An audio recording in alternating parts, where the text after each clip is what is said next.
சொல்றா மச்சான் மாட்டினா மச்சான் அவன் எத்தனை பேரா ஒருத்தன் மச்சான் கை காலை வச்சு உட்கார வச்சுக்கிறேன் ஏய் சூப்பர்ரா மச்சான் குடு அவன் கிட்ட போன கூட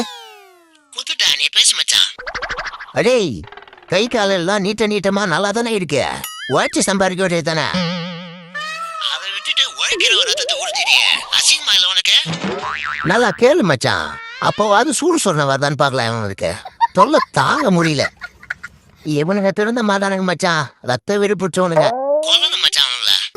செருப்பா வச்ச மாதிரி கேட்ட மச்சான் அப்போ ஆச்சும் திருந்துறான் பாப்பா இவனுங்க மானங்கட்டு கோசு இன்னைக்கு எப்படி போச்சா அத சொல்ல மாட்டேனே நல்லா தூங்கி இருந்தான் இவர் வந்தாரு காதுகிட்ட வந்து அப்புறம் சொத்துல எப்ப பங்கு பிரிப்பன்றான் உனக்கு எதுக்குடா பங்கு தரணும்னு கேட்டா பின்ன உரத்த உடம்புல உருளுன்றான்